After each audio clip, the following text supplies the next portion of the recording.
Bueno, buenos días a todos, a todas, a todes. Tenemos el placer de darle la apertura a este primer encuentro de una serie de jornadas sobre delito complejo y políticas de seguridad en la pospandemia que hemos resuelto organizar y en forma coordinada con los institutos de cada una de las fuerzas de seguridad.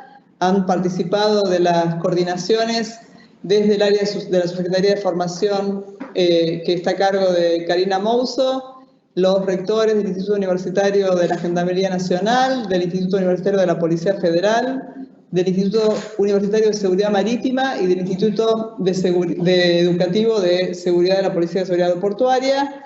Y nos pareció que este momento que estamos atravesando nos merecemos como Ministerio de Seguridad de la Nación tener la oportunidad de que científicos sociales con la trayectoria y el reconocimiento internacional como son Máximo Soso, Gabriel Kessler y Marcelo Berman, a quienes agradezco especialmente que nos hayan dicho que sí a esta invitación. Decía tener la oportunidad de contar con la mirada externa al Ministerio de Seguridad de la Nación. Son científicos sociales que no están hoy trabajando dentro del ámbito del Ministerio de Seguridad. Nosotros necesitamos esa mirada crítica, necesitamos que nos critiquen, que nos observen y que nos den sobre todo un diagnóstico de cómo ellos ven la dinámica del delito organizado, del delito complejo, cómo esa dinámica está conectada con las realidades regionales y también globales, y cómo el fenómeno de la pandemia viene afectando o afectaría, digamos, esas dinámicas del delito y de los mercados ilícitos en nuestro país, a partir, por supuesto, del hecho de que nuestro país está ubicado en un escenario geopolítico particular. También quiero decir, sin extenderme mucho más, que tenemos una cantidad, la verdad que es muy importante, de inscriptos, que esta transmisión ha sido abierta para todos aquellos que estuvieran interesados, así que tenemos especialistas también de universidades nacionales, además de todos los docentes y cursantes de los institutos de las Fuerzas Federales de Seguridad y institutos que también del interior del país, a quienes creemos que es necesario llegar con las reflexiones y los diagnósticos que tanto Marcelo, Gabriel como Máximo nos ofrezcan en la jornada de hoy, que es una jornada de apertura. Dicho esto, le paso la palabra a Karina Mouso, que va a dar algunos otros detalles, y bueno, me quedo acá escuchando lo que tengan para contarnos. Bueno, bienvenidos a todas, a todos, a todes. Como bien decía la ministra, esto está coorganizado entre la Subsecretaría de Formación y Carrera del Ministerio y los institutos de formación de las fuerzas. Este es el encuentro inaugural de una serie de encuentros. En los próximos vamos a abordar temáticas específicas como la trata de personas para la explotación laboral y sexual, narcotráfico y consumos problemáticos, delitos medioambientales y nuevas tecnologías y nuevas prácticas delictivas. El objetivo, como bien dijo la ministra, es dar cuenta un poco de los debates existentes que hay en torno a esta temática en el campo académico, una temática que no siempre está en agenda, pero que para nosotros reviste una máxima importancia, puesto que es de injerencia directa de nuestras fuerzas federales. En esa línea, nuestra idea es abrir el Ministerio al mundo académico para la discusión, para la reflexión, que claramente nos permita repensar nuestras estrategias de abordaje de estas cuestiones. De este lado del mostrador, por decirlo de alguna manera, estamos del lado del quehacer, ¿no? Del imperativo, de la urgencia, pero eso se nutre de una serie de aportes que, por supuesto, no vienen solamente del mundo académico, sino también de las miradas que sobre estas cuestiones tienen las organizaciones de la sociedad civil, organizaciones políticas, debates legislativos, judiciales, organismos internacionales, y fundamentalmente y de manera muy relevante la visión que de estas temáticas tienen las propias fuerzas de seguridad, con una experiencia enorme y un saber acumulado enorme también. Es en el cruce de todas estas miradas, divergentes muchas veces, que emergen las definiciones que le dan contorno a los problemas que nosotros tenemos que abordar. Y si los problemas son complejos, las soluciones no pueden ser simples, y para encarar un poco encarar ese desafío, está bueno poder tomarnos esta pausa, que es la posibilidad de crecer y de tomar impulso para implementar nuevas y mejores medidas de gobierno. Dicho esto, voy a hacer una muy breve presentación de los doctores que tenemos convocados hoy, que son muy conocidos, pero por ahí, si alguien no los conoce, está bueno hacer esta mención. Está con nosotros acá en el piso el doctor Marcelo Berman, doctor en Sociología por la Universidad de California en San Diego. Es profesor y director del CELIB, Centro de Estudios Latinoamericanos sobre Inseguridad y Violencia, y dirige la maestría en Criminología y Seguridad Ciudadana en la Universidad Nacional de 3 de Febrero en la Argentina. Ha sido profesor en universidades de Estados Unidos y México, consultor de organismos internacionales, y ha realizado investigaciones y encuestas en más de 14 países de la región. Ha escrito muchísimos libros y artículos, tanto aquí como en el exterior. También está con nosotros el doctor Gabriel Kessler, que es doctor en Sociología, investigador principal del CONICET, profesor de la Universidad Nacional de La Plata y de la Universidad Nacional de San Martín y del IDAES. Ha investigado y publicado distintos libros sobre cuestión social, desigualdad, delito, inseguridad. Y también el doctor Máximo Soso está con nosotros, que es profesor de Sociología y Derecho y Criminología de la Universidad Nacional del Litoral, casa de estudios donde también dirige la maestría en Criminología y el programa Delito y Sociedad. A la vez es director de Delito y Sociedad, revista de Ciencias Sociales. Tanto Gabriel como Máximo también tienen múltiples obras aquí, en el exterior, libros, artículos, etc. Así que bueno, para no robar más tiempo, ya le damos la palabra a los expositores. La idea es que arranque Gabriel, luego hablar Marcelo y cierra Máximo.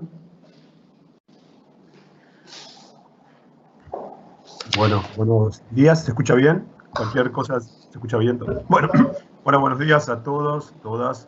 Agradezco mucho a la ministra, a la subsecretaria, a los rectores de los institutos de formación universitaria, a todos los presentes. La verdad que es una oportunidad casi única de poder dialogar sobre un tema tan complejo y que nos hace pensar y que me obligó a pensar y a tratar de avanzar algunas ideas. Mi exposición la voy a centrar en torno a 3 interrogantes: cómo este contexto gravita sobre las definiciones de delitos complejos. La segunda es qué consecuencias eventualmente el COVID-19 impactará posiblemente en ciertos delitos complejos, y desafíos para las políticas. Se nos pidió 20 minutos, voy a hacer una primera recorrido por las definiciones para que haya un lenguaje en común, y luego tengo 8 puntos, lo que voy a vincular algunos datos que tenemos ya sobre la situación COVID y posterior, y algunas reflexiones sobre el vínculo con delitos complejos. Primero, cuando me invitaron a este intercambio, lo primero que hice fue buscar qué se entendía en Argentina por delitos complejos, y según Ministerio de Justicia, lo que encontré era, relación con estupefacientes, delitos aduaneros como el contrabando, algunos de los delitos contra la integridad sexual, como la corrupción de menores, la promoción de la prostitución, la explotación económica de la prostitución ajena, la pornografía infantil, el secuestro coactivo y extorsivo, la privación ilegítima de la libertad, la trata de personas y los delitos cometidos por asociaciones ilícitas. Como podemos ver, es una variedad y diversidad de problemáticas sumamente graves. Y aquí hay un primer tema para las políticas que, empiezo por algo muy obvio, que son todos temas distintos que requieren un abordaje particular, que no los podemos tomar en general como un solo tipo de delitos, y cada uno tiene actores, dinámicas, etc. Y aquí creo que hay 2 cuestiones, o una primera cuestión importante, que nos obliga a marcar prioridades y objetivos. ¿Cuál de estos delitos complejos son los que más nos preocupan? Por supuesto, hay algunos que son los más horrendos, por ejemplo, de algún modo, contra la integridad sexual, trata, etcétera, pero creo que es una buena oportunidad para algo que se ha muchas veces cuestionado a los ministerios de seguridad, que es que no tienen objetivos, que el objetivo es acabar con el delito, en lugar de decir, bueno, cuánto, en cuál plazo. Entonces creo que es una buena oportunidad para planificar sobre los diferentes de estos delitos, que son problemas en sí mismos, y tener alguna idea de prioridades, de brechas, de objetivos, que sean lo más realistas posibles. Uno no va a acabar con todo enseguida, pero sí se puede planificar, poner objetivos como tiene cualquier otro ministerio, que es disminuir la pobreza en tanto, disminuir el trabajo informal en tanto.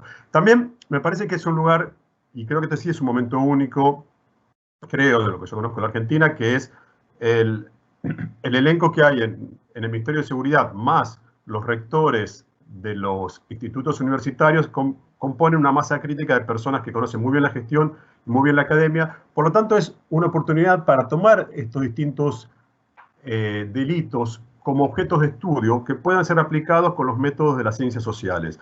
Hemos visto una gran diversificación, como un gran divorcio entre, por un lado, los métodos policiales, inteligencia policial criminal, etcétera, y por otro lado, las ciencias sociales. Y creo que aquí hay una oportunidad, porque son temas que preocupan a las ciencias sociales, son temas donde puede haber una empatía, en el sentido que son muchas veces, para decir de una manera, delitos muy horrendos o delitos de los poderosos, y creo que aquí hay posibilidad de analizar redes, de analizar actores, de jugar, por un lado, con los casos, que nos permiten estudiar casos, que nos permiten hacer inferencias mayores, y trabajar con estadísticas para jugar con los casos, o sea, ir en la dimensión micro-macro. Acá, claro, hay una pregunta central, fácil decirlo, difícil hacerlo.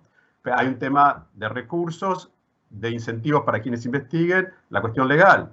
También son temas donde lo legal está presente, y ahí está la cuestión del secreto, obviamente, o mejor dicho, de la cautela legal. Entonces yo pensaba, recordaba algo que nos decía Howard Becker, que es, el mejor estudio de caso es el que usted ya conoce el final, porque le permite reconstruir la cadena de factores, de causa, de actores, sabiendo el fin de la historia. Y creo que es una oportunidad, se me ocurrió algo bastante modesto, que es una muy buena oportunidad para, quizás, para tomar algunos casos ya terminados, donde ya no está la cuestión de lo legal complejo, para justamente aunar los esfuerzos del campo académico y del campo de investigación más policial, para estudiar algunos casos que nos permitan ejemplos para otros delitos, como que sean casos de figura de estudiar delitos. Como sabemos, hay como, me parece que acá coincidiríamos bastante los que estamos acá, que hay como promesas en relación al campo de estudio de delito, que cuando uno ve realmente no rindió tanto en términos reales. Por ejemplo, el enfoque en términos de mercados de delito. Todo lo que estamos acá, seguro estamos de acuerdo, diversificar y tomar cada uno de los temas como un mercado de delito en particular, ver cuáles son los núcleos que estructuran ese mercado, pero la verdad que salvo algunos casos de estudios en Argentina del mercado de robo de autos, algo que se trató de hacer con la evasión en el área agropecuaria, no hubo mucho. Y la verdad que es un buen planteo teórico, hay que ponerle una carne un poco más empírica, pero creo que es algo que se puede hacer. Eso como un llamado a este momento. Me parece también que en relación a las definiciones, y termino esto bastante rápido, me parece que a mí siempre me asombró cuando daba clase cómo hay un tipo de crimen, lo que se llama business crime, crímenes de negocios en inglés, que casi no tiene traducción en español y casi no tiene presencia, si bien cada uno de estos está de algún modo en la agenda. Pero simplemente creo que es una oportunidad para incluir en la agenda de discusión y en la agenda de debate, para complejizar esa agenda de seguridad que siempre nos preocupa que esté muy centrada solamente en los delitos de los sectores subalternos, como, cito una definición aceptada, fraude fiscal, violación de reglamentos en materia de salubridad y seguridad, manipulación del mercado, inconducta financiera, criminalidad medioambiental, corrupción de todo tipo y toda una serie de ventas ilícitas de productos controlados o venta de productos como armas a clientes sometidos a embargo. Es decir, me parece que acá hay una buena vía para diversificar la agenda de seguridad, que está diversificada. La Argentina, si uno la compara con años anteriores, violencia institucional está presente, violencia de género también, pero hay algo que podría unir un poco los delitos con impacto económico y impacto medioambiental con los delitos ligados a la inseguridad, para llamarlo de algún modo. Hay un tema complicado, y acá empiezo ya a hablar un poco de la coyuntura, que es que los estudios dicen que en general en los periodos de baja rentabilidad y de crisis hay más tolerancia social, legitimidad y más incentivos a los actores para cometer delitos de negocios. Hay una idea, bueno, estamos todo mal, no voy ahora a ocuparme por la cuestión medioambiental, no me voy a ocupar ahora de la cuestión de pagar los trabajos, los ingresos, perdón, los impuestos laborales. Es decir, hay ahí un primer tema para estar atento, que es crisis y delitos complejos ligados a delitos económicos. También están muchas cuestiones, pero no me quiero extender. ¿Cómo medirlos? En general, los delitos económicos salen cuando algo sale mal. Cuando se funciona bien, uno ni se entera. Cuando algo, de algún modo, o hay una crisis en quienes los llevan adelante o alguna investigación. Entonces, hay un tema que vemos solo la puntita de un iceberg que es gigante.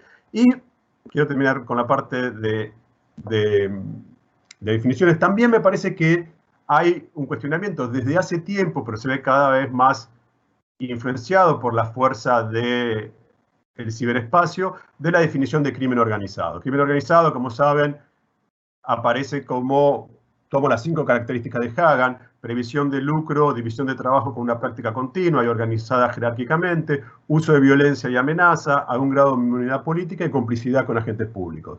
Algo cambia, hay un desdibujamiento de actores, de fronteras por la fuerza del mundo digital, y posiblemente esto nos lleve a una tendencia que está trabajando a nivel internacional, que es diferenciar entre el crimen organizado con mayúscula y con minúscula. Con mayúscula implica actores, grupos, más a la antigua, a la imagen de la mafia, y con minúscula implica más bien actividades donde no necesariamente haya actores que se repiten, que están organizados jerárquicamente. Dicho esto, acá termina esta primera parte, digo que hay algo del contexto que venía ya de un tiempo, pero que la pandemia lo vuelve a hacer, refuerza tendencias previas, de redefinir las definiciones de estos delitos, de diversificar, de tomar problemas por separado y posibilidades de colaboración para pensarlas. Dicho esto, que son 9 minutos, en los 12 que me queda, quiero ir a mis 8 puntos de la situación social y algunas cuestiones. Empiezo por la situación social, sin caer en determinismos, y acá siendo una frontera entre delitos complejos y no complejos.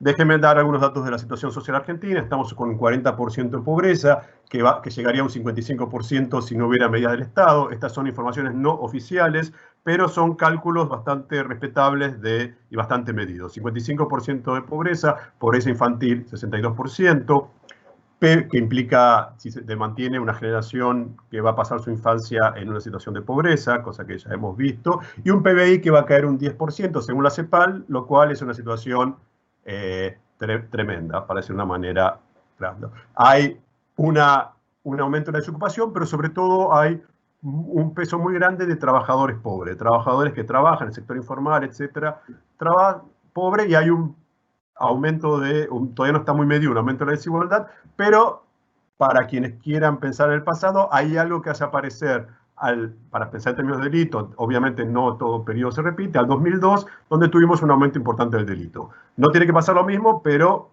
si yo miro hacia atrás, indicadores sociales, con todas las mediaciones que conocemos, algo se parece. ¿Cuál es la diferencia? A favor, tenemos una red de transferencias condicionadas, tenemos una red de prestaciones del Estado que no existía en el 2002 y que, al menos, me rindo las evidencias, hasta ahora han evitado los indicadores de desolación más fuertes en relación con el acceso a recursos como saqueos, etc. ¿Qué tiene en contra, más preocupante? No, por ahora, todo puede cambiar, no vemos, o los economistas no ven, posiblemente no ven claramente un rebote tipo 2003 que tuvo un impacto importante en la reactivación económica y en los ingresos. Vemos un aumento también, digamos, si miramos la crisis 2008 en Estados Unidos, fue la primera crisis en varios tiempos que hubo reactivación sin aumento, sin una vuelta a la reactivación laboral, porque las empresas en el periodo de crisis pudieron utilizar mejor las posibilidades de la tecnología para suplir mano de obra. Eso que ya había empezado a pasar está pasando, y con el tema del aumento del e-commerce está teniendo un impacto muy grande y va a impactar en el mercado de trabajo. Segundo, esto va a tener un problema en la transición laboral de los jóvenes. Hay indicadores claros de cómo están particularmente afectados. Si bien estamos más en delitos complejos, pero no quiero dejar de pasar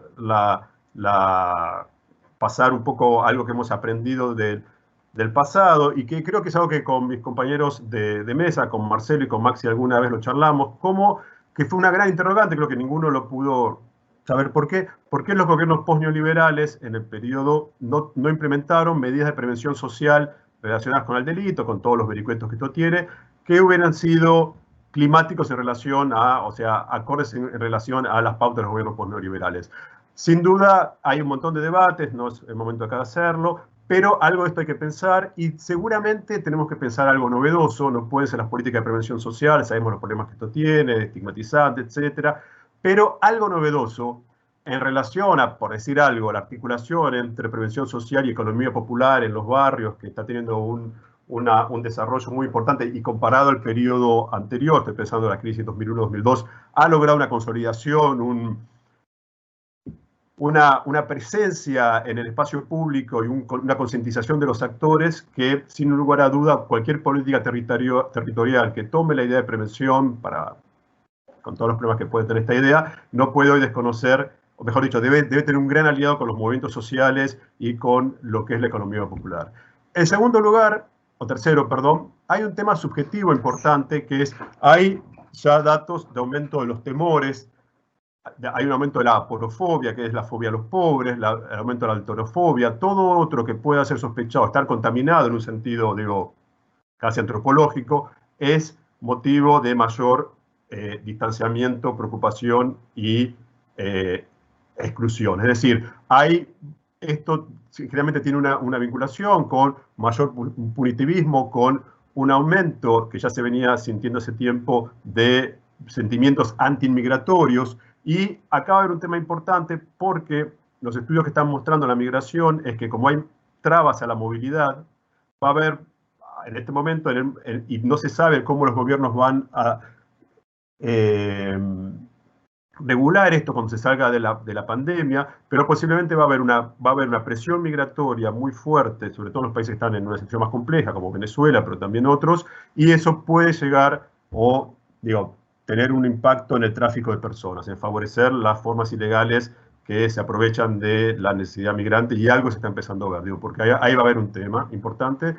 Cuarto tema, vinculado con el anterior, estamos muy preocupados y preocupadas por la erosión democrática en la región. Estamos viendo que es desde los años 90 el momento donde en toda la región hay más descreimiento por la democracia, más cuestionamiento a la democracia. Empezamos a ver indicadores en Latinobarómetro, Barómetro de las Américas, que no hubiéramos imaginado hace 5 años atrás. Argentina es el que está mejor posicionado, es decir, el que menos erosión democrática tiene, pero el tema está ahí. Está ahí, está muy preocupante, y aún Argentina ha tenido esta erosión, y ahí la cuestión que nos vincula es cómo la cuestión de la Deep Web y de Internet, de lo que se llama el Deep Web, la parte más oscura, digamos, más ilegal de Internet, es un cruce, según estudios de otros países, entre crímenes, delitos siniestros, pornografía infantil, etcétera, venta de bienes, pero también un caldo de cultivo y de extensión de la extrema derecha antidemocrática. Entonces, ahí hay una cuestión, simplemente para estar atentos, si uno mira el impacto fuerte que está teniendo Internet, el impacto que están teniendo cibercrímenes, ciberdelitos, grooming, etcétera, y cómo esto en un momento de cuestionamiento fuerte de erosión democrática, si uno mira, por ejemplo, la alt-right en Estados Unidos, acá es un tema.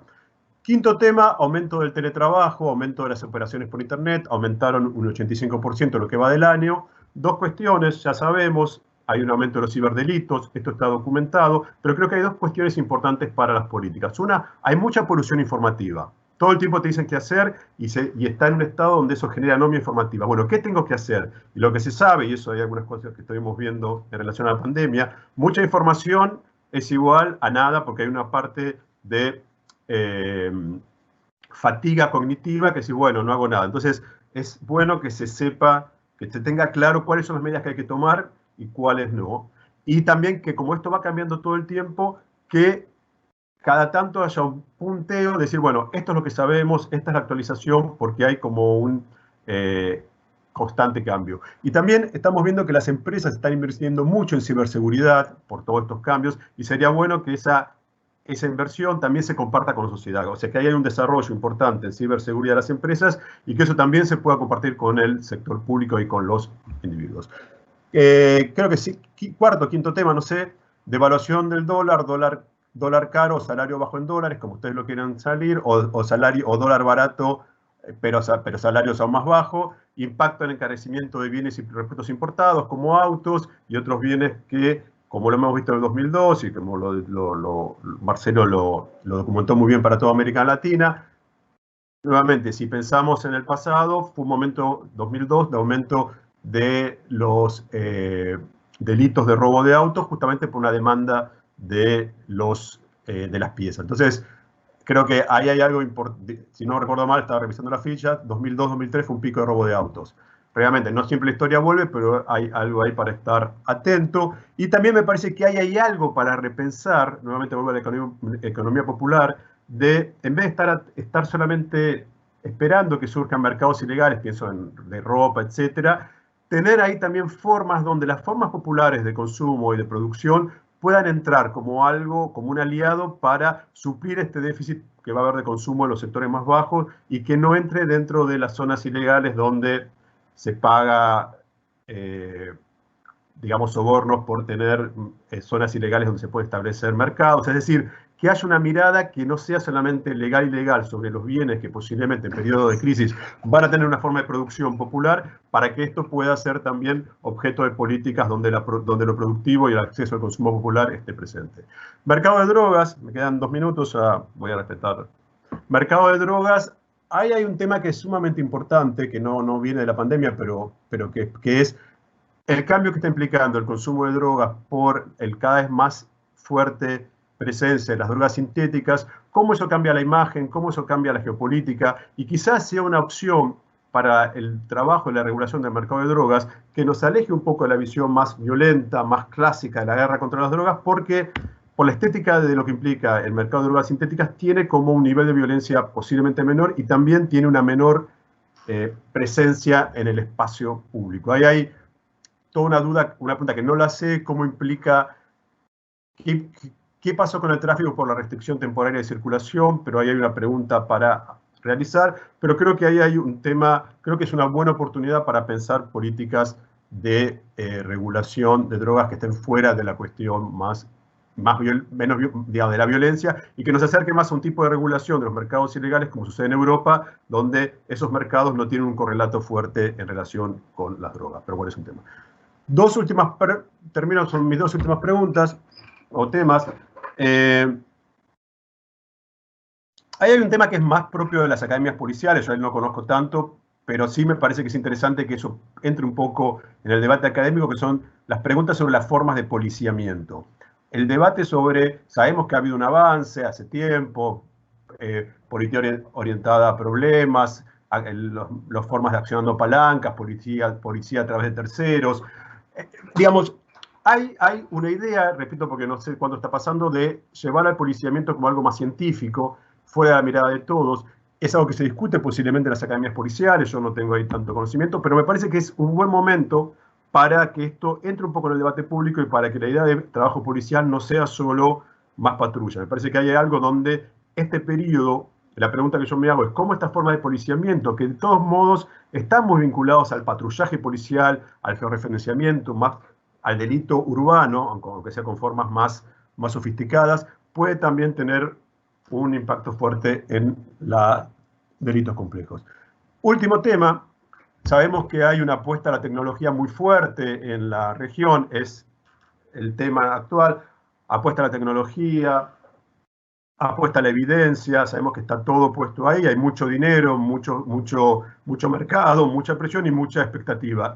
Creo que hubo avances en la región, acá hay, no sé, creo que iba a estar Lucía Damer mirando, no sé si está, pero ella trabajó bastante sobre eso.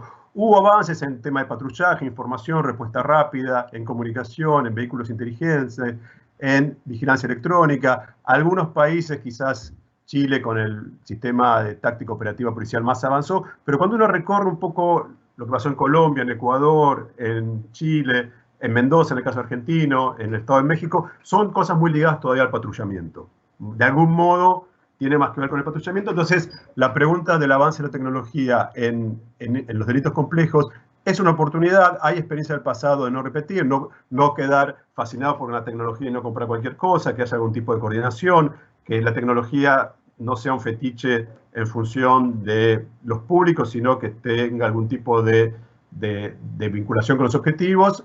Y, sin lugar a dudas, esto no es fácil, requiere recursos humanos bien capacitados, requiere una presencia fuerte en la universidad, requiere recursos humanos bien pagos, pero digamos tenemos una experiencia que permite ver qué hace resultado y qué no, y que nos dice por lo menos, no compre cualquier cosa. Antes de comprar, compare. Y para terminar, y aquí termino, creo que también hay una posibilidad de comunicar estos temas de una manera diferente. Yo creo, y acá no quiero hacer estaba mirando, voy siguiendo cómo comunica el Ministerio, y me parece que una forma de comunicar sobre estos delitos es muy útil, que es mostrar que se está trabajando y mostrar resultados, ¿no? Que creo que eso los expertos, las expertas en comunicación política dicen, en momentos de crisis como COVID, salvo los que trabajan, salvo el presidente y los ministerios o los ministerios de salud, el resto tiene que mostrar que está trabajando. Muestre que va a estar trabajando. Y creo que eso, no quiero parecer obsecuente, pero creo que yo lo veo, eso es lo que se ve en el ministerio, que el ministerio, la comunicación hacia mí como lectora de las redes, es que el ministerio muestra que va trabajando y uno va mostrando resultados, va mostrando cuando llegó a resolver algo. Creo que esa forma de comunicación rompe un poco la forma de comunicación que hemos visto en otros contextos o estamos viendo en otras jurisdicciones, y creo que ahí tenemos una serie de oportunidades para seguir pensando juntos, así que agradezco esta oportunidad de estas reflexiones que me provocaron el llamado y el pedido del Ministerio. Así que muchas gracias.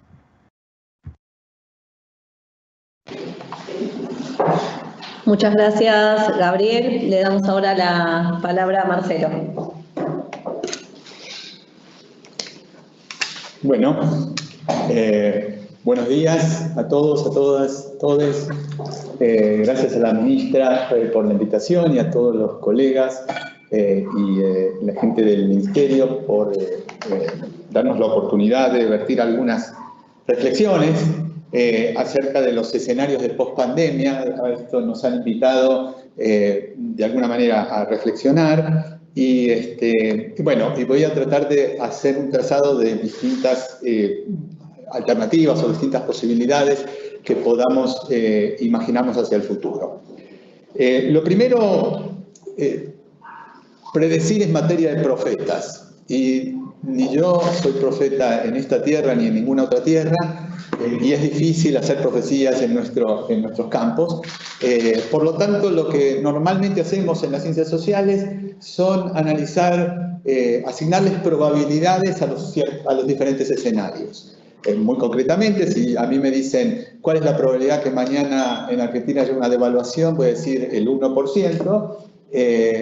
¿Cuál es la probabilidad que haya una devaluación dentro de 6 meses? Y a lo mejor ya es 50%, y en 2 años a lo mejor es 80%, en fin. Y para hacer ese análisis de probabilidades, normalmente hay que tomar en cuenta las condiciones en las que y los factores, las variables que inciden en hacer esas estimaciones.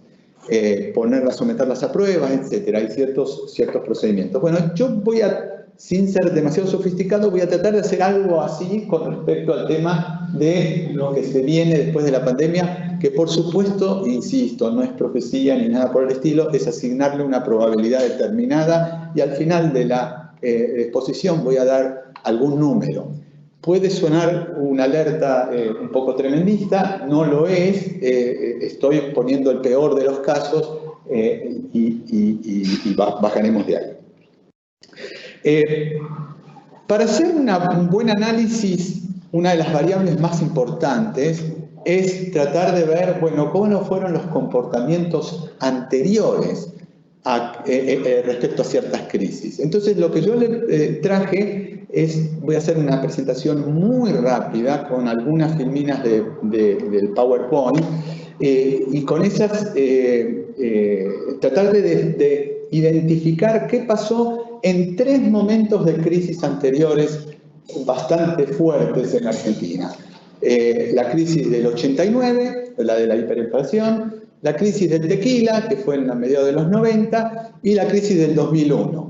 ¿Qué pasó antes y después de estos momentos de estas crisis con respecto al delito y tratar, en función de eso, tratar de identificar alguna de las variables que pudieran decirnos si cosas parecidas pudieran llegar a pasar ahora.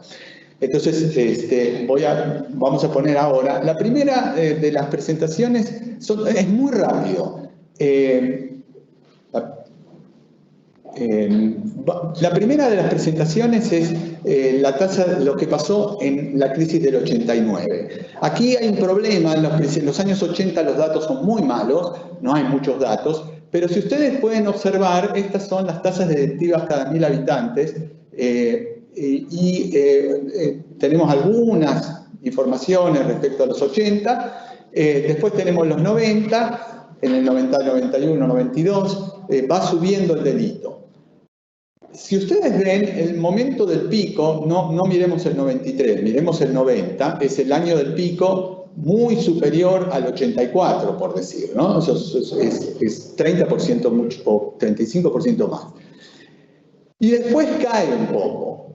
Pero algo que yo marqué ahí con rojo, ustedes si hacen un promedio, si pudiéramos hacer un promedio, los niveles delictivos pre-crisis son inferiores a los niveles delictivos post-crisis. Baja un poco el delito, pero no vuelve a bajar a los niveles pre-crisis. En la siguiente filmina, nosotros vamos a ver lo que pasó en la crisis del 95. Estoy esperando ahí al... Ahí está. Estas son las tasas de homicidios en la ciudad de Buenos Aires. No voy a entrar ahora en tema de datos, es bastante complejo, pero digamos, estos son datos comparables. Y lo que nosotros vemos es que inmediatamente después de la crisis, que fue en el año 95, teníamos una tasa de homicidio razonablemente baja y después crece precipitadamente, vuelve a bajar en el 98 respecto al 97, pero ya no vuelve a bajar a los niveles que teníamos anteriormente. De vuelta se vuelve a repetir esto. Crece el delito con la crisis y después baja, pero no baja a los niveles anteriores.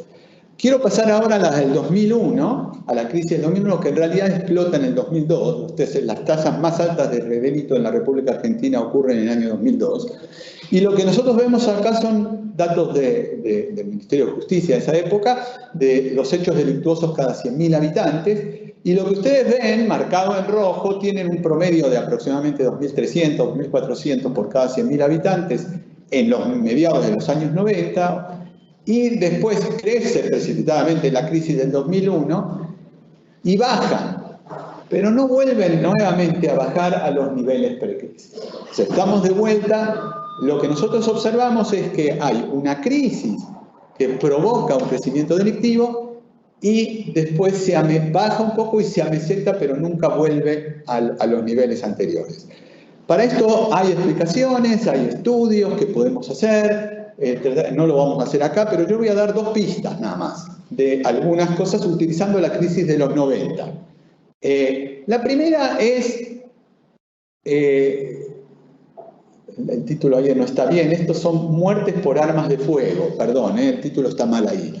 Estas son el porcentaje de gente de muertes por armas de fuego, mientras que en el año 91 el 49% de los homicidios fue cometido con armas de fuego, en el año 97 el número total el porcentaje era 78%. Estamos viendo un incremento muy importante, no solamente de los homicidios, sino también en el uso de armas letales.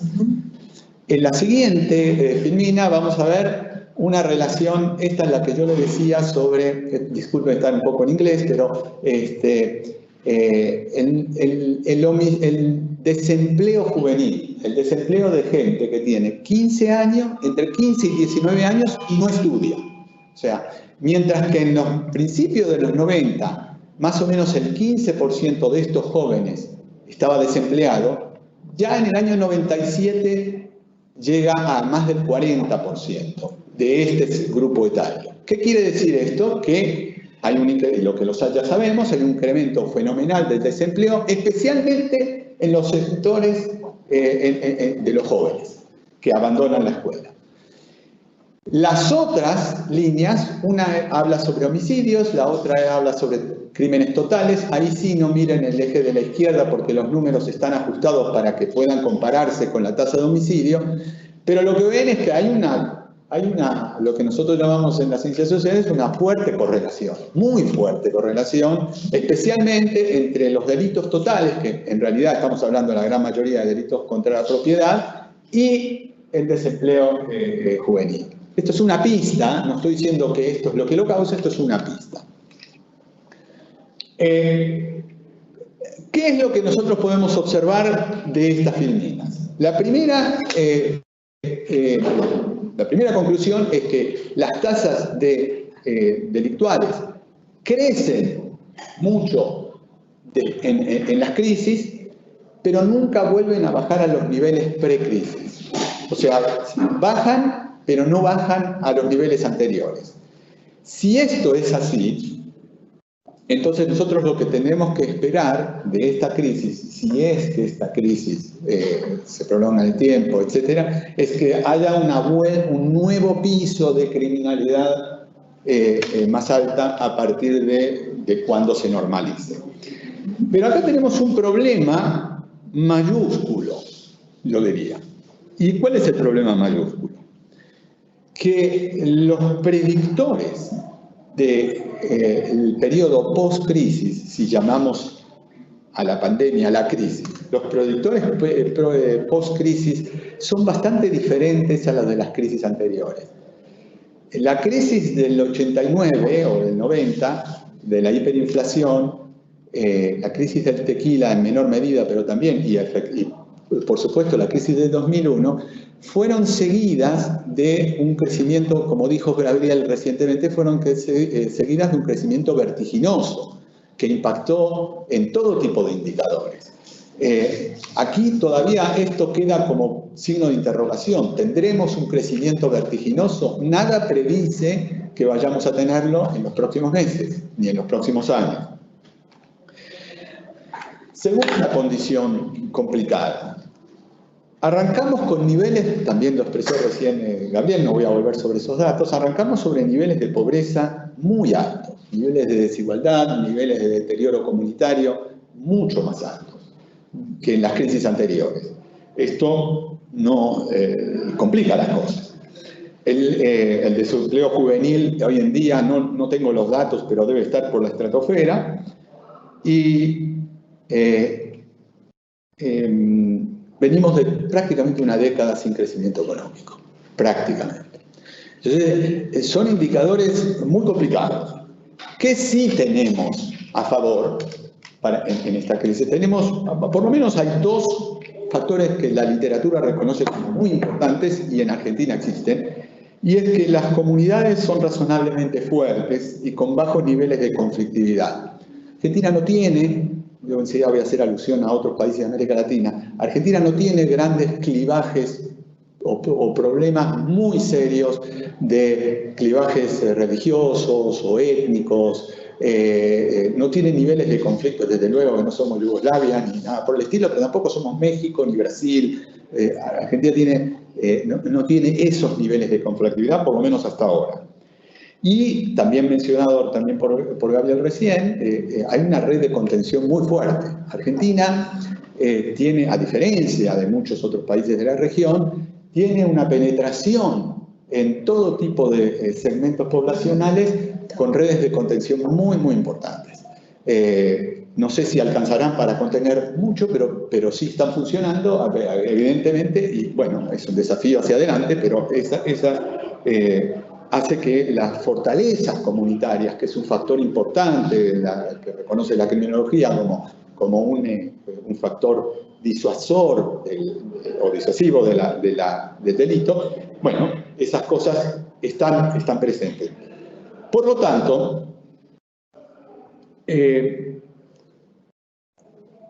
nos queda, bueno, ¿qué viene? ¿Qué es posible entender hacia adelante?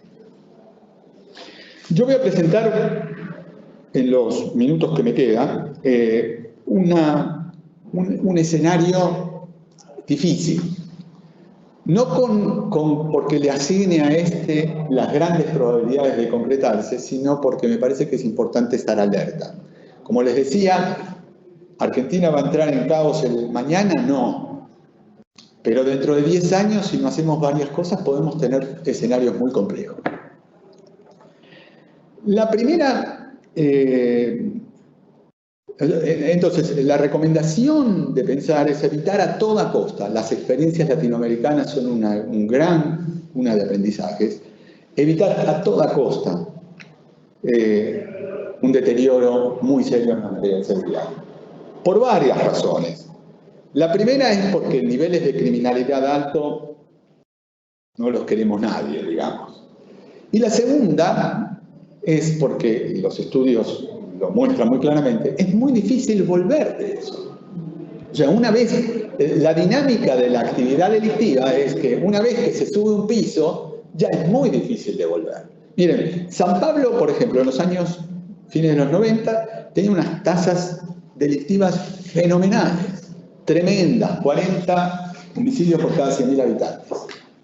Y después de un enorme esfuerzo, una enorme inversión, mucho trabajo, el estado de San Pablo es tan grande casi como la Argentina. Lo lograron bajar a 10, es un esfuerzo fenomenal, pero nunca bajó de 10.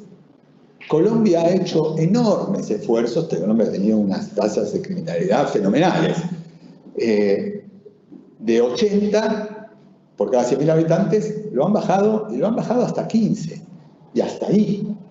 15 es más que el doble de lo que tiene Argentina en tasas de homicidio. Es decir, hay mucha evidencia que indica, y hay una lógica que desarrollamos los que estudiamos este tema, de por qué estas cosas pasan. Pero una alerta muy importante es que no solamente hay que evitar ser Medellín, obviamente que hay que evitar ser Medellín, no hay que evitar ser Río de Janeiro, o todas esas cosas, sino que también es muy importante no llegar a la situación de tener que hacer una gran inversión para muy pocos resultados. ¿Qué son las tres cosas que yo creo en un escenario difícil que hay que prestar muchísima atención? La primera es la consolidación de mercados ilícitos. Mercados ilícitos pueden ser mercados de productos ilegales o mercados de productos legales, pero obtenidos ilegalmente. Es decir, estamos hablando de mercados de productos robados. En Argentina, ya sabemos, y en toda la región, proliferan los mercados de productos robados. Ahora, no son triviales, no solamente el robo de vehículos para las autopartes, de mascotas hasta comercio sexual, bueno, no, ese no es un producto robado, obviamente, pero desde mascotas hasta celulares, hasta comida, todo tipo de productos. Todo, y eso es porque hay una demanda muy fuerte de esos productos. Bueno, los mercados ilícitos existen hace muchos años, son históricos, pero la escala de los mercados ilícitos en Argentina y en toda la región ha proliferado. Y no estoy hablando todavía de las drogas, que es otro tipo de productos, no son de productos robados. Pero los productos robados, en los niveles de robo, que Argentina sí tiene un problema muy serio de robo, no tiene tanto problema serio de homicidio, pero tiene un problema de robo muy importante, todos esos productos, o muchos de esos productos, se canalizan a mercados ilegales que son demandados por la población. Es decir, si alguien se roba un celular es porque hay alguien que está dispuesto a comprarlo. En realidad el mercado de celulares es más sofisticado todavía porque los que se roban aquí los llevan a Perú y los que se roban en Perú los llevan a Chile, de Chile llegan para aquí, en fin, es todo un movimiento. Pero, digamos, el robo genera un mercado muy importante porque hay una demanda muy importante. ¿Y por qué hay una demanda muy importante? Bueno, porque hay un diferencial de precios muy serio entre el robo, entre el producto nuevo o legal y el producto de robo. Entonces, si una caja de cambios de un vehículo cuesta 10 en el producto trucho robado cuesta 10, y nuevo cuesta 20, bueno, entonces a lo mejor uno dice, bueno, prefiero pagar más, pero ya tengo un buen producto. Pero si la diferencia es entre 10 y 80, bueno, va a haber una demanda fuerte sobre el producto que vale 10. Consecuentemente, no solamente el tema, y este es el tema central, que yo voy a terminar con este más adelante, es que el tema de la seguridad no es un tema solamente del Ministerio de la Seguridad. Esto es un tema multiagencial, multidepartamental. Y atender el tema de los autos robados o de las drogas o de los celulares o de la ropa, etcétera, etcétera, atender esos mercados no requiere solamente tener policías. Es un tema mucho más complejo, tiene que ver con precios, con disponibilidad, con ofertas, con atenciones, etcétera. La consolidación de mercados ilícitos, porque es muy importante, porque la consolidación de mercados ilícitos transforman estos productos en grandes negocios. Y los grandes negocios son para las grandes organizaciones. Entonces, fuertes mercados ilícitos promueven el crimen organizado. Esto ya está bastante bien visto. Y de vuelta, no es solamente el tema de las drogas. En muchos otros países nosotros vemos el robo de gasolina, el robo del oro, de minería, en fin, el tráfico de personas, desde luego. Son todas, no es un negocio atomizado de muchos jugadores, sino que termina siendo un negocio de pocos. Y cuando el crimen organizado, que se monta sobre productos ilícitos, es atacado o hay un conflicto entre grupos, bueno, que es la criminalidad y la criminalidad. El segundo punto que hay que mirar y evitar a toda costa es la consolidación también de bandas delictivas con alta capacidad de letalidad. Afortunadamente en Argentina tenemos muy poco de esto, pero América Latina está llena de grupos consolidados con alta capacidad de letalidad. México es el caso de esto, Colombia, las favelas muchas de las favelas de Brasil, no solamente en favelas, en fin, el PCC, el Comando Vermelho, las maras, los carteles mexicanos, todo ese tipo de... Cuando ya llegamos a eso, estamos en un problema muy serio, porque la capacidad de letalidad y de infligir dolor de estas organizaciones es muy alta y tienen también penetrado en el tejido institucional. Aquí tenemos algunos atisbos, ya hay algún jefe municipal, un intendente, un alcalde, algunos alcaldes involucrados en el negocio del crimen organizado. Han habido jueces que protegieron y están presos, empezamos a ver algunas de estas cosas, pero cuando llevamos a otro nivel, estas cosas explotan y después es muy difícil volver de ellas. Y la tercera, algo que tampoco tenemos en Argentina, pero que hay que estar muy atentos, es la formación de organizaciones de autodefensa o de vigilantismo. En nuestro país vecino, Brasil, hay organizaciones en Sao Paulo, en Río de Janeiro fundamentalmente, pero esto existe en muchos otros lugares. Por ejemplo, en México, bueno, es muy claro que existen las organizaciones de la autodefensa, en Michoacán, en fin, en otros estados, también lo hay en Centroamérica. Ustedes me dirán, bueno, en Argentina no tenemos nada de eso. Sí, efectivamente, no tenemos nada de eso por ahora, pero hay reclamos de justicia por mano propia, que es el comienzo de esta tendencia. Y la justicia por mano propia lo vimos hace poco en Quilmes, con el caso del pensionado, y hay ejemplos por todos lados, ¿no? Los carteles en las entradas de algunos barrios, en donde se les dice a los ladrones, cuidado porque le vamos a meter bala a nosotros. En fin, esos son comienzos. Con esto no quiero decir que tenemos una autodefensa, un vigilantismo, pero pudiéramos llegar a tener. Y la situación, normalmente las experiencias en otros lugares nos dicen que cuando tenemos problemas de autodefensa, estas ofensas realmente después terminan cooptándose con el crimen organizado y la cosa se va de control. Yo quisiera terminar con una reflexión, volviendo a la parte del principio, con una reflexión muy clara. Está claro de que, digamos, que Rosario no es Medellín, que Salta y Misiones no son Chihuahua y Tamaulipas, o que el nordeste argentino no se parece al nordeste brasileño, pero empezamos a ver algunos atisbos, empezamos a ver algunas. No queremos que Rosario sea Medellín, desde luego, pero tampoco queremos que sea un cuarto de Medellín. Ya un cuarto de Medellín es terrible. Y Rosario tiene bastante altas tasas de criminalidad. Y hay ahí organizaciones con cierta capacidad de fuego, que no son el PSC, ni son las maras centroamericanas, desde luego, pero tienen algún poder. En la medida en que esto crezca, la situación puede tornarse con una situación de fuera de control. ¿Cuál es la probabilidad que yo le asigno a este escenario catastrófico? Baja, es baja, efectivamente. No es el 1%, no es ni el 10 ni el 15.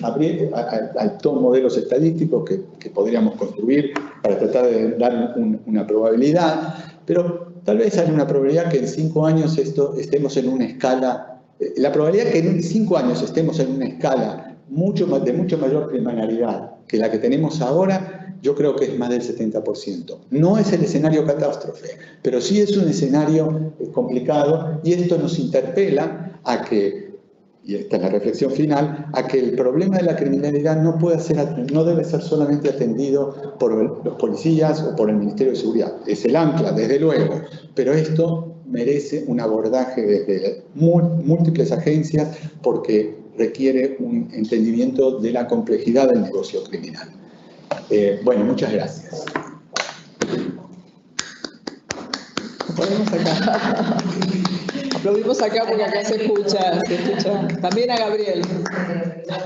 Antes. Bueno, muchísimas gracias, Marcelo. Le damos ahora la palabra a Máximo. Desde allá, desde Santa Fe. Buenos días a todas y a todos. Muchísimas gracias al Ministerio por la invitación a participar en esta mesa para generar un diálogo que me parece que es muy interesante, aun cuando sabemos todos que tiene siempre un cierto grado de dificultad entre el mundo académico y el mundo de la elaboración y la implementación de políticas públicas. Creo que el escenario de la crisis de la pandemia, que se cimenta sobre el escenario de una crisis económica y social muy profunda que experimenta la sociedad argentina, amerita que este sea un momento en el cual se puedan pensar giros, mutaciones de carácter estructural en la manera en la que se piensa y se implementan las políticas de seguridad, y por lo tanto me parece que es una convocatoria muy interesante. Las ideas básicamente van a ir en dos direcciones, espero que a medida que van avanzando se demuestre cuál es la conexión entre ellas.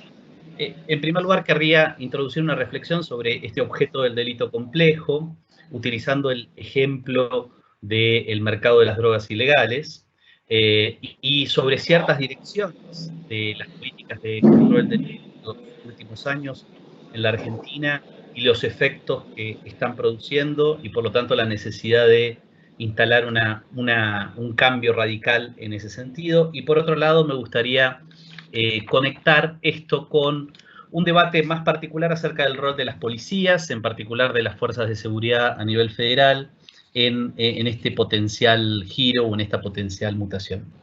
Entonces, empiezo por el primero de los temas. La expresión delito complejo, como la expresión delito organizado, ha sido objeto de muchísimas elaboraciones teóricas en el campo de la criminología, de la sociología, de la antropología en las últimas 2 o 3 décadas, y ha dado lugar a distintos ejercicios de conceptualización. Ay, se nos va el audio. Sonido. Hola. ¿Ahí me escuchan? Ahora sí. Bien, perdón. Decía, siguen siendo expresiones que tienen un amplio nivel de ambivalencia, cuyos confines son relativamente difíciles de precisar. Gabriel hacía referencia a la fenomenología extraordinariamente variada de actividades delictivas que suelen convocarse como parte de o expresión de este fenómeno más amplio que es delito complejo, delito organizado, y por lo tanto me parece que es justa esta apreciación de que es indispensable que podamos trabajar en desarmar estas categorías para mirar fenómenos más específicos que están en su interior y alentar de este modo una capacidad de comprender esos fenómenos específicos de mejor manera, tanto desde el mundo académico, en donde creo que hay ciertamente una fuerte asignatura pendiente, no solamente en la Argentina, sino en la región, en términos de investigación social en este terreno, como también en términos del conocimiento necesario para el diseño e implementación de políticas de seguridad. Y por lo tanto también en el diálogo entre estos dos estilos de producción de conocimiento, algo a lo que Gabriel también hacía referencia anteriormente.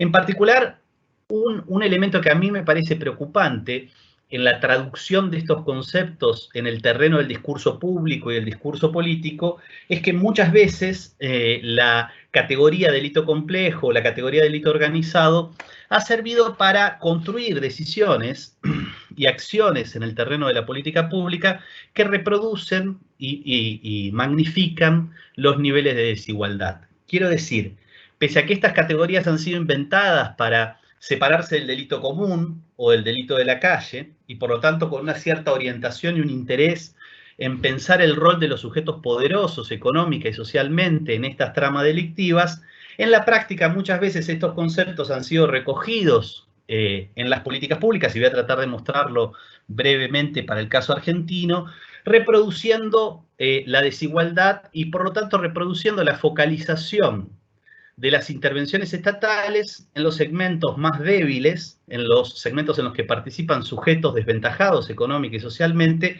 de estas tramas delictivas. Por eso me parece que es importante reponer o recolocar en el debate sobre delito complejo o delito organizado la preocupación por el delito de los poderosos, con una categoría, para usar la expresión de Vincenzo Ruggiero, que tiene menos ambivalencia, menos ambigüedad, ¿no? En esos entramados delictivos hay sujetos poderosos económica y socialmente que constantemente obtienen ganancias de estas distintas tramas delictivas y al mismo tiempo producen inmunidad frente al funcionamiento de las políticas de control del delito, como clásicamente lo demostró ya hace casi 80 años Edwin Sutherland en su trabajo sobre el delito de cuello blanco, como fue tantas veces reproducido por el discurso crítico en los estudios sociales sobre la cuestión criminal. Pienso en el gran trabajo de Michel Foucault en esa dirección. Esa producción de inmunidad frente a la política de control del delito, frente a las instituciones estatales capaces de producir intervenciones en este terreno, tiene, por supuesto, distintos orígenes, y muchas veces, incluso en los estudios sociales, hemos en cierto sentido, dado por supuesta esa inmunidad y no la hemos estudiado adecuadamente, la capacidad de resistir el funcionamiento del poder de castigar por parte del Estado tiene distintos canales, canales legales, canales ilegales, pero es un elemento constante en esa capacidad el componente económico. El componente económico de la capacidad de los actores poderosos es completamente crucial.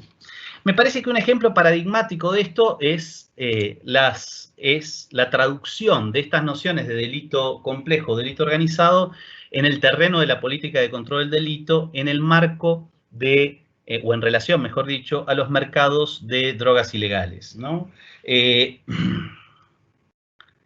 Las políticas de control del delito que en la Argentina se han producido en torno a las drogas ilegales desde la sanción en 1989 de la ley 23737, que es una ley que incrementó los niveles de punitividad con respecto a toda la cadena de delitos vinculados a las drogas ilegales, me parece que son una buena traducción de este problema al que trataba de señalar.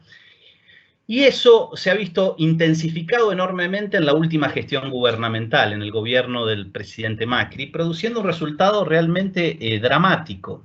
Voy a solo citar algunos datos. No traje unos cuadros como los de Marcelo que podrían haber ayudado en esta dirección, me excuso por eso, pero pensemos en el año 2003, que es un año en el cual tenemos datos acerca de población encarcelada, creada por el Sistema Nacional de Estadísticas de Ejecución Penal, que había empezado a funcionar el año anterior, un año muy significativo porque comienza la experiencia del gobierno del presidente Kirchner. En la totalidad de la población encarcelada en el país en el año 2003, el 7.3% estaba encarcelado por delitos vinculados a las drogas ilegales. Este es un dato bastante complejo porque se construye sobre la base de un censo, podemos luego charlar sobre eso, pero en líneas generales tiene su complejidad y sus problemas, pero en líneas generales podemos decir 7.3% del total de la población encarcelada estaba encarcelada por un delito vinculado a las drogas ilegales. Eso en el Servicio Penitenciario Federal ascendía a un 25%, lo que es bastante lógico por la competencia específica del Servicio Penitenciario en materia de delitos vinculados a las drogas ilegales, mientras que en el Servicio Penitenciario de la provincia de Buenos Aires era del 0%, era del 0,01%. La presencia de personas detenidas por delitos vinculados a las drogas ilegales era inexistente.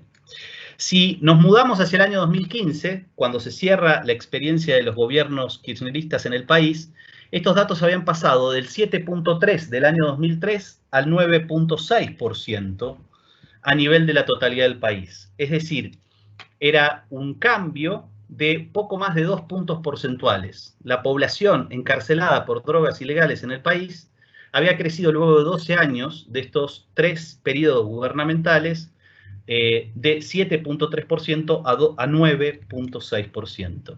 En el Servicio Penitenciario Federal había pasado de un 25.2% a un 28.2%, o sea, un 3%, mientras que en la provincia de Buenos Aires se había producido un gran crecimiento como consecuencia de la ley que había habilitado la desfederalización de ciertos delitos con respecto a las drogas ilegales adoptada por la provincia de Buenos Aires en el año 2005, y por lo tanto un 7.3% de esta población encarcelada se encontraba encarcelada por drogas ilegales. Ahora, si nos mudamos hacia el último año del que tenemos datos censales, que es el año 2018, los números son 13.1% para la totalidad del país, 36.4% para el Servicio Penitenciario Federal y 11.3% para la provincia de Buenos Aires.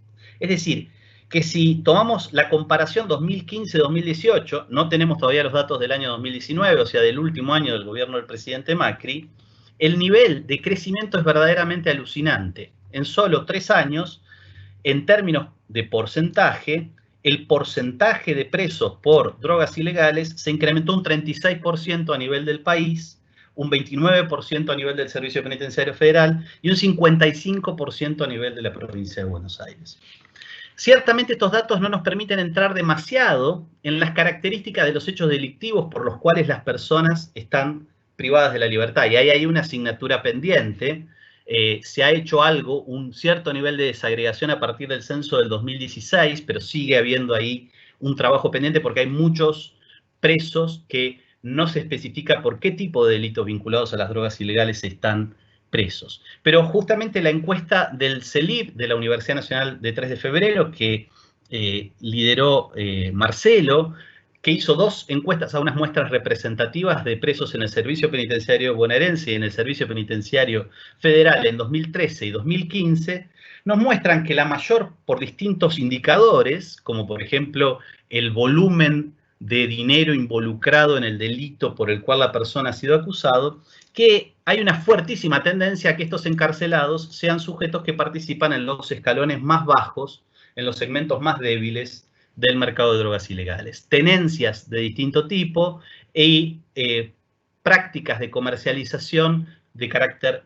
microscópico. Es decir, que lo que hemos visto a lo largo de estos últimos casi 20 años, pero especialmente en este último 4 años, es un extraordinario crecimiento del encarcelamiento de los sujetos más débiles involucrados en este mercado de drogas ilegales. Entonces, el discurso sobre el delito complejo o el discurso sobre el delito organizado puede incentivar decisiones y acciones en el terreno de la política de control del delito que lo que hacen es reproducir la desigualdad, es decir, reproducir la inmunidad de los sujetos poderosos que participan de estas tramas delictivas y hacer cargar el peso de la intervención estatal, en este caso, de acuerdo a los indicadores que estoy mostrando, a través del castigo legal, en los segmentos más ligados a la marginación económica y social.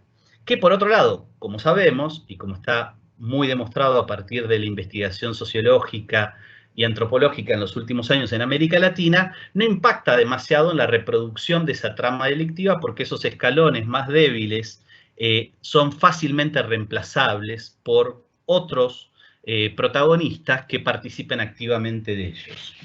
Entonces, con esto quiero decir, con este ejemplo, y perdón por los datos que pueden haber sido bastante abrumadores, quiero mostrar, sin un gráfico lindo como el de Marcelo, que hubiera sido ideal, quiero mostrar que hay un peligro en la utilización de estas categorías, que la utilización de esas categorías no conjura el peligro de reproducir la focalización en el delito de los débiles, económica y socialmente. Y por lo tanto creo que por eso hay que reproponer este debate, hay que reproponer el debate acerca del papel del delito de los poderosos.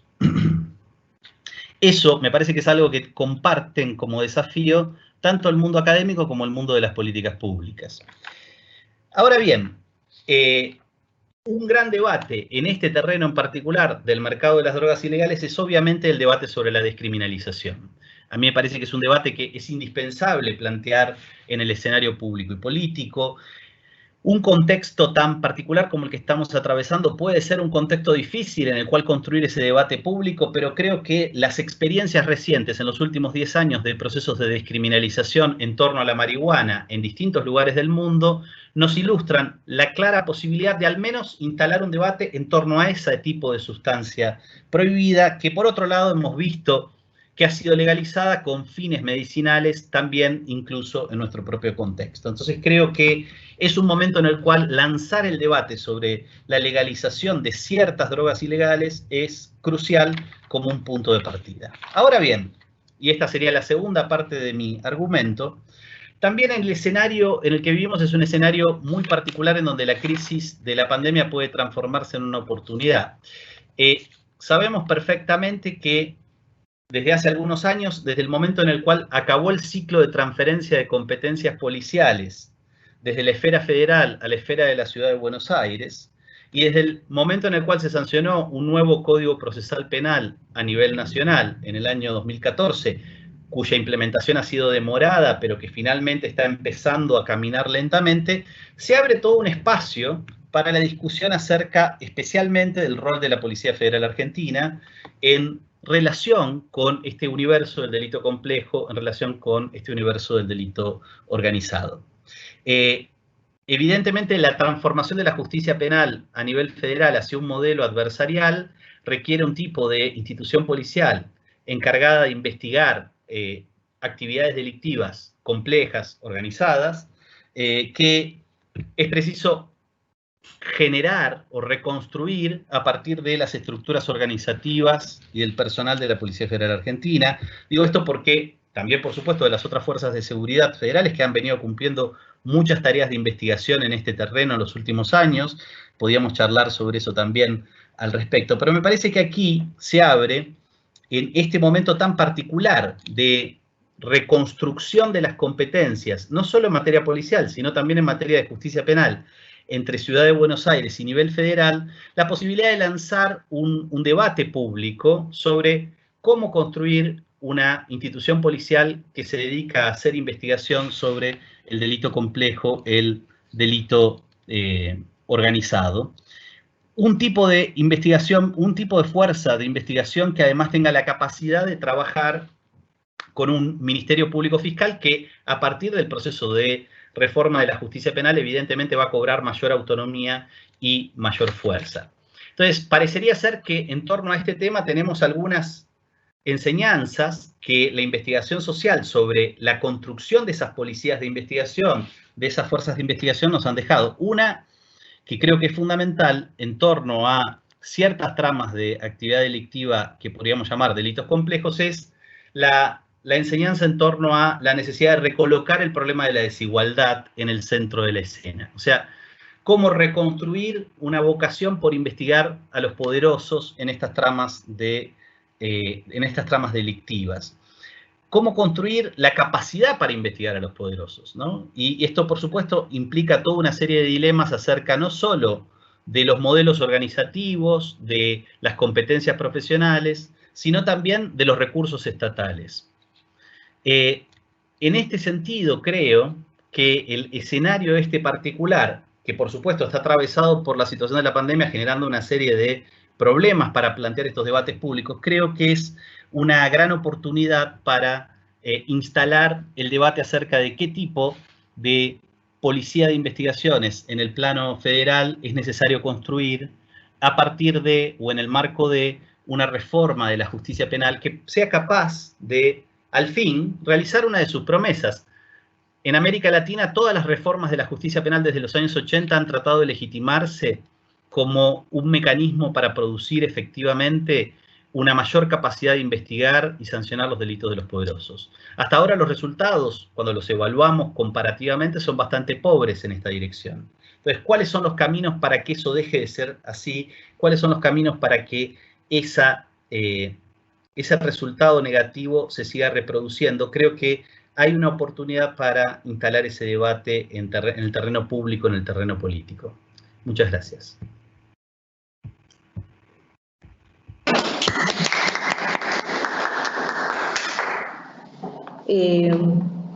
Bueno, ahora vamos a retomar algunas de las preguntas que nos hicieron quienes participaron por el chat. Tenemos poquito tiempo, así que voy a hacerle una a cada uno de los expositores en el orden en que hicieron sus presentaciones.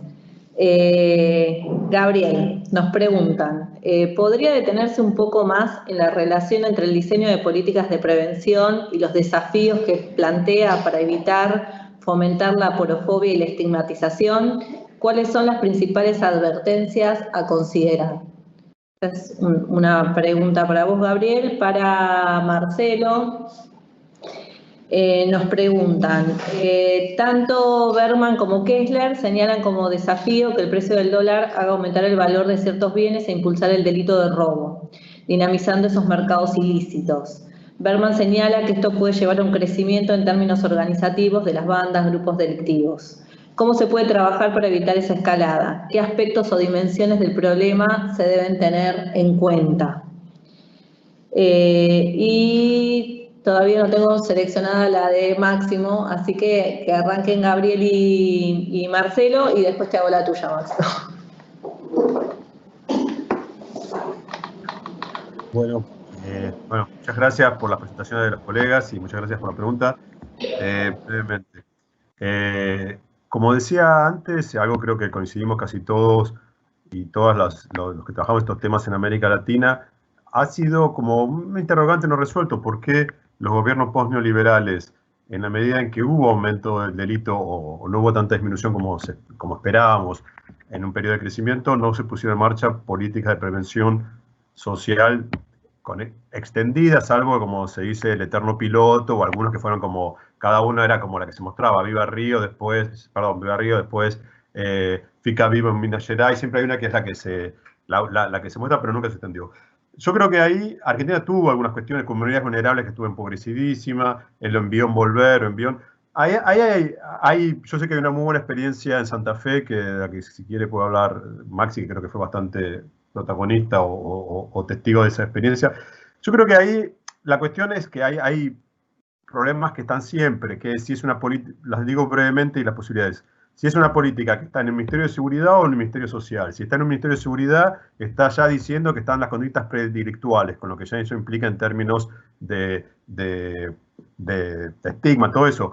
Pero al mismo tiempo, es verdad que hay una población en riesgo, pero si la llamás así, la verdad que sabemos que está todo mal. Entonces, a mí me parece que no podemos evitar saber que hay un montón de problemas éticos, de estigmatización, etcétera, pero creo que, perdón la falta de modestia, somos los mejores y las mejores capacitados para tomar esos problemas y saber que es un problema, pero no tirar el bebé con el agua de la tina, es decir, que esto no nos impida tener esas políticas, porque sabemos, y hay investigaciones internacionales, que si pensamos en una política a mediano plazo, estas son las que funcionan. Está toda esta cuestión de moda que es muy urticante, de la prevención a través del desarrollo personal, que mide indicadores de riesgo y que la verdad que creo que si mi memoria no me falla, tenés 44 puntos y si sos pobre ya tenés 22 en contra. Y lo digo sin ironía. Pero me parece que hay una oportunidad para pensar desde el punto de vista territorial, en alianza con los movimientos sociales, dando ímpetu a la economía popular y a lo que ha generado, a la existencia de transferencias condicionadas que no tenemos, como dije yo, como también señaló Marcelo, como veíamos en el 2000, millones de latinoamericanas y latinoamericanos sin un peso, literalmente. O sea que eso está, hay ahí algo para pensar, algún tipo de política de prevención social, que yo creo que es una deuda. No tengo la fórmula, estoy seguro, sí sé que algo hay que hacer, que hay algo que aprender del pasado, y que algo en este contexto, como yo acuerdo compartimos la evolución de datos que marcó Marcelo, cada crisis deja a la Argentina con un umbral de delito más alto, y cada crisis, no estoy haciendo una causalidad, pero la verdad, cada crisis deja también a la Argentina con un umbral de pobreza más alto. Cuando vemos, entonces,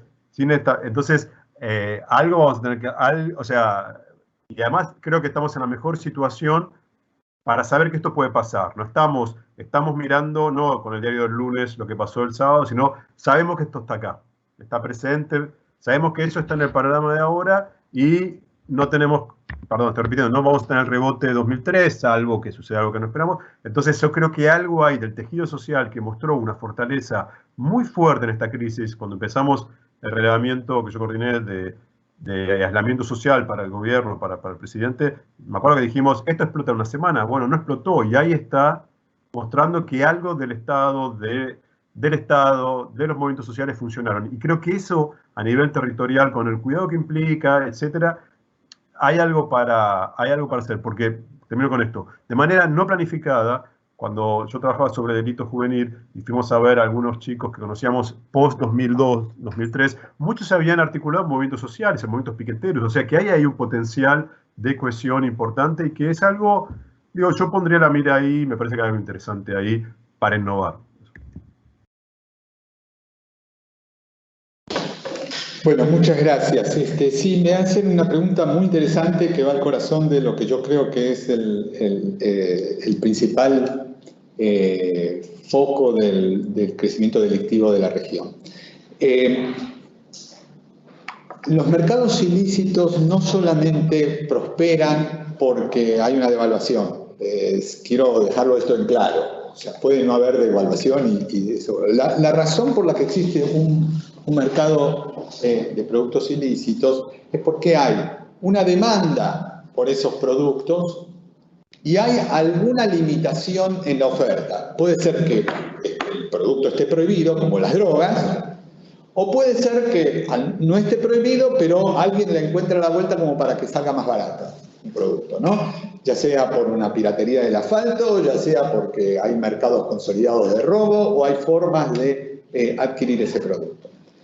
Ahora, siempre hubo mercados ilegales, no es algo nuevo. O sea, los mercados ilícitos existen desde la antigüedad, o sea, no es que no hay. El problema es la escala, y el problema es la letalidad que viene asociada a estos mercados. Entonces, la tesis que yo sostengo es que el crecimiento del delito en América Latina y en Argentina también está muy impulsado por el crecimiento de esta demanda de productos baratos que se consolidan en el mercado ilícito.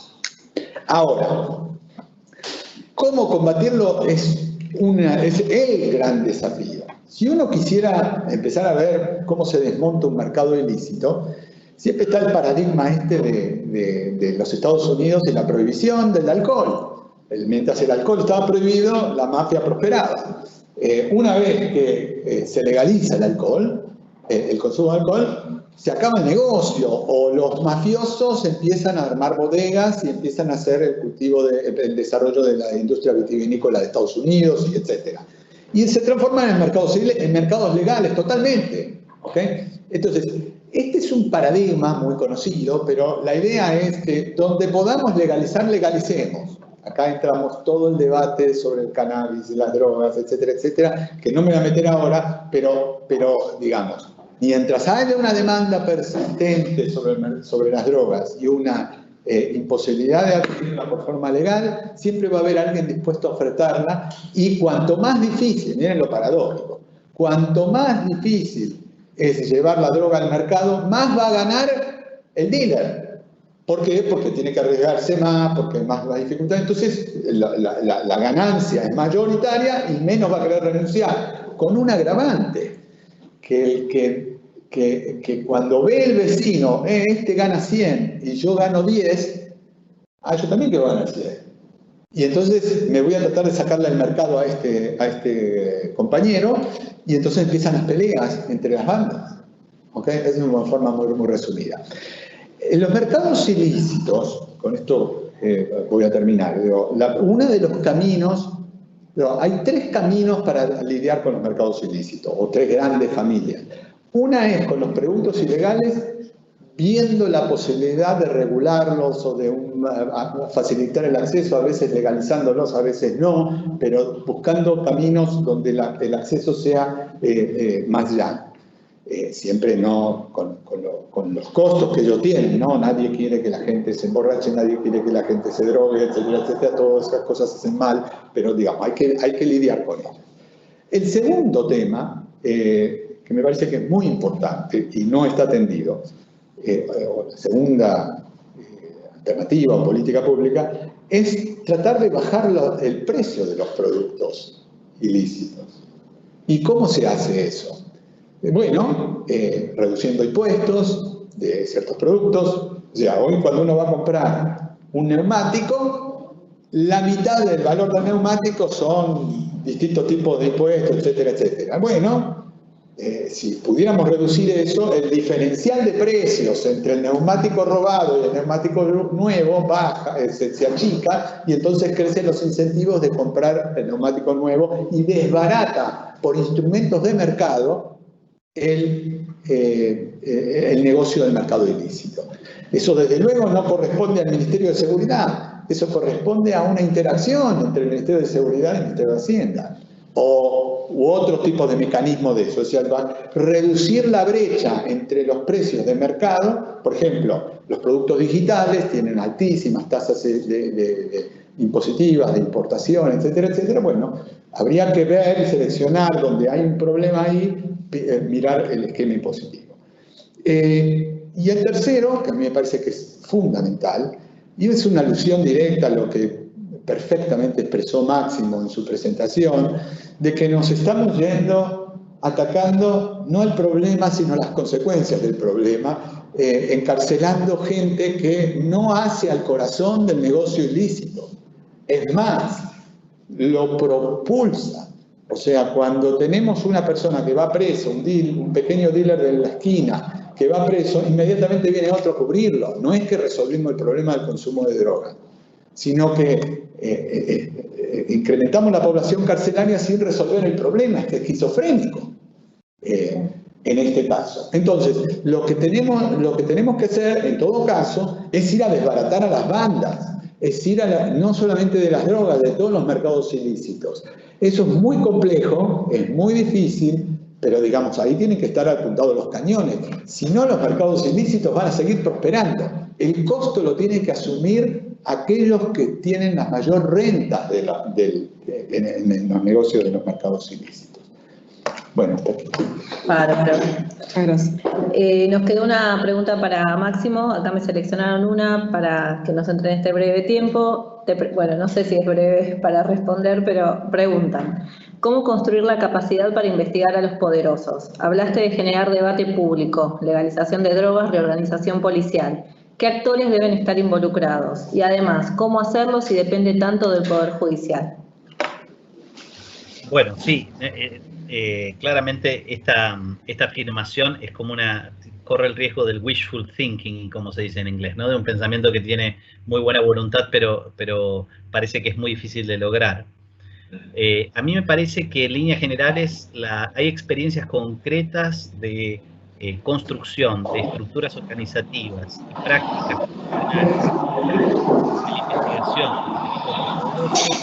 no solamente digo en el norte global, sino también en América Latina, que se pueden rescatar y se pueden pensar como mecanismos a partir de los cuales refundar las prácticas policiales, especialmente con respecto a este universo del delito complejo, que era un poco lo que esa segunda temática que traté de tocar en forma resumida buscaba evocar.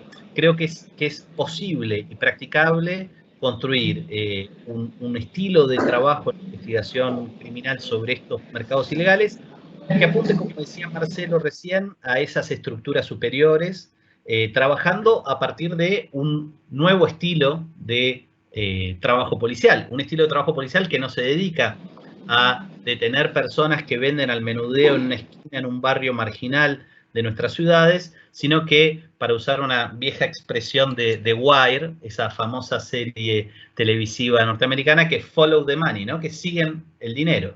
Entonces me parece que es indispensable y practicable poner en marcha eso, y creo que eso requiere además inversión estatal, inversión en términos de recursos materiales, inversión en términos de recursos humanos y de la construcción de una agenda de investigación.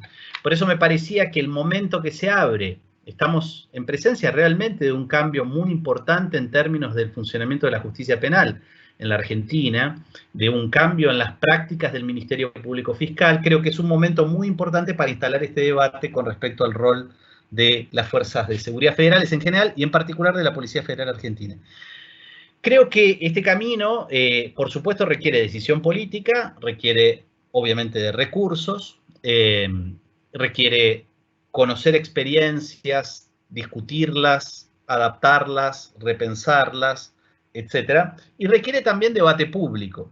Entonces, en ese debate público todos debemos participar, ¿no? Digamos, todos, quiero decir, todos como ciudadanos, cuanto más amplio posible el debate, más rendimiento tiene en términos de democratización de estas discusiones. Entonces, creo que el debate sobre la descriminalización de la marihuana, que hoy en la Argentina ya tiene una entidad importante, ¿no? Tenemos numerosos actores sociales involucrados en reclamar ese debate, y tenemos una experiencia muy fuerte que es el debate sobre la descriminalización del aborto, que me parece que es una experiencia pariente sobre la cual se puede pensar y aprender, ¿no? Entonces creo que hay un movimiento desde abajo muy importante de ciertos sectores sociales comprometidos en esa propuesta de la descriminalización de la marihuana. Creo que es indispensable que los actores del mundo de la política, del mundo de los medios, del mundo de la academia, participemos activamente en ese debate, nos encontremos con ese movimiento que viene desde abajo para impulsar lo que considero que es una decisión que evidentemente es inevitable desde el punto de vista de la reducción de los costos, de los daños que produce hoy la utilización de esa sustancia, en particular la marihuana, más bien producidos más bien por la intervención estatal que por el uso de la sustancia en sí mismo. Entonces creo que ahí hay un ejemplo muy, muy importante de camino a seguir, pero creo que no es el único camino, por eso ponía tanto énfasis en esto de la investigación policial. Creo que ahí hay todo un terreno para no solamente con respecto a las drogas ilegales, sino con respecto a otros fenómenos de delitos complejos, de delitos organizados, que es preciso recorrer. Bien. Bueno, sinceramente, muchísimas gracias a Gabriel Kessler, a Marcelo Berman y a Máximo Soso por las exposiciones. Yo anoté muchísimos tips que ustedes fueron dando a lo largo de las 3 intervenciones, y veo que además las preguntas que llegan son muchas y muy interesantes. Hay gente de todo el país, inclusive de América Latina, escuchando las presentaciones. Eso significa que hay una necesidad también de reflexionar y contar con diagnósticos como los que ustedes dieron, que la verdad que son muy interesantes porque han sido de largo plazo, no solo de la coyuntura, sino mirar el contexto, pero en un proceso histórico que tiene por lo menos 30 años en la región y en Argentina en particular, y eso me parece que le da una perspectiva a la situación de la pandemia en Argentina distinta a la que, como bien dijo Gabriel, digamos, nosotros podemos sortear considerando esta saturación, ¿no?, de información a la que normalmente estamos condenados, y especialmente en la pandemia, ¿no?, que nos pone a mirar infectados, muertos, vacuna, en fin, toda esa realidad tan angustiante que nos hunde, ¿no?, en las circunstancias del presente. Me parece que las presentaciones de ustedes nos permiten salir y tener otra perspectiva del momento que estamos atravesando. Hay, por supuesto, temas que ustedes dejaron que van a ser parte de nuestra agenda también. Algunos ya son parte de la agenda. otros no, pero estamos, digamos, dispuestos inclusive a invitarlos por ahí para distintos tipos de cuestiones que están siendo tratadas en el Ministerio de Seguridad, por separados o juntos, sobre temas de mercados ilícitos, prevención social de la violencia y del delito, el tema de investigación, la importancia de la investigación criminal, que nosotros también creemos que es una asignatura pendiente que hay que desarrollar, todo el tema de la ley 23737, que ha sido la política de Estado en Argentina contra las drogas, que creemos que hay que también revisar. Así que, dicho esto, avisarles que de aquí a 15 días, el 10 de septiembre, vamos a tener la próxima conferencia sobre control y prevención de delitos ambientales, que es una temática que a la que queremos darle más relevancia de la que ha tenido. Así que a todos los que participaron de la videoconferencia están invitados, ustedes por supuesto también. Y bueno, agradecerle la organización a Karina, a la gente del área de informática y tecnología que está acá haciendo que todo esto sea posible. Y bueno, nuevamente agradecerles, pedirles que se cuiden, todos o todas también. Y bueno, y seguimos en contacto, ¿vale? Seguimos en contacto. Gracias. Muchas gracias. Muchas gracias. Adiós.